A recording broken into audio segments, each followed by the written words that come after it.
Kalau kita ngomongin soal jodoh, apa sih yang paling pertama terbayang di pikiran kamu? Apakah harus seseorang yang single ketemu baru jadian sampai menikah baru dikatakan jodoh? Coba apa yang akan aku bahas di video ini. Tonton sampai habis.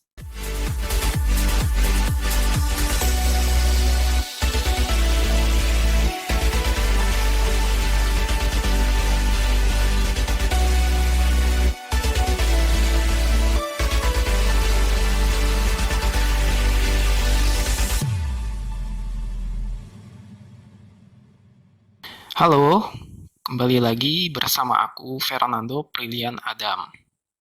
Kali ini aku akan bahas dengan babak yang lebih fresh, yaitu tentang magnet cinta yang aku juga punya pengalaman waktu aku bekerja di lembaga terapi jasa pengembangan sumber daya manusia. Singkat cerita, waktu itu aku juga menangani klien, ya, pasangan yang ingin berpisah. Terus lama-kelamaan aku juga semakin menemukan titik seharusnya dari awal mereka itu belajar tentang yang namanya pernikahan. Jadi, aku menangkap kurangnya komunikasi secara bawah sadar.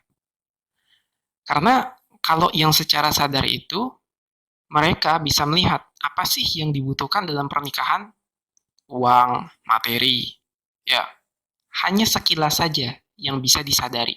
Tapi ternyata, sampai akhirnya aku bisa membuat mereka rujuk, kembali bersatu, karena pada sesi konseling, aku lebih banyak membuka personality dari mereka masing-masing, yang pria dan juga wanita. Sangat berbeda, namun aku berikan pengertian kepada mereka berdua bahwa ini loh karakternya yang suami, ini loh karakter yang istri.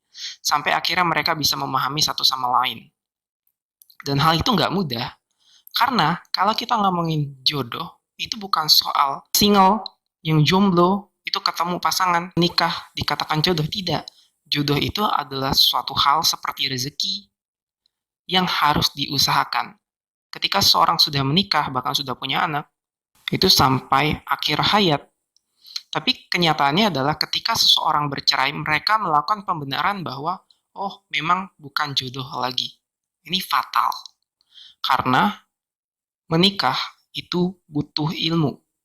Di dalam pernikahan itu sendiri, bahkan sebelum menikah.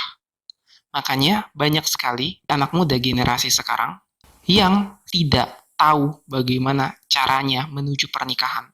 Dengan ilmu yang sesuai, dengan ilmu yang benar. Jadi lama-kelamaan, kalau seperti ini terus, tanpa persiapan yang jelas, bisa banyak sekali kerugian di masa depan. Salah satu hal yang paling penting juga adalah memilih pasangan yang baik.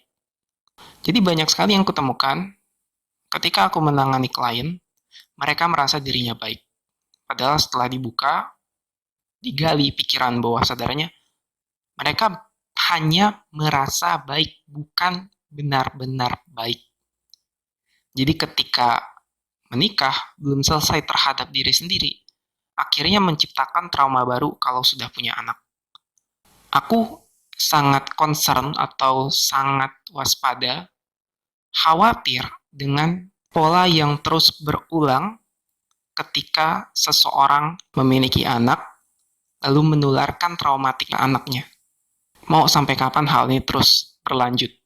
Padahal yang dicari tujuan pernikahan adalah sakinah, mawaddah, rahmah, ketenangan, ya, kasih sayang, dan juga rahmat.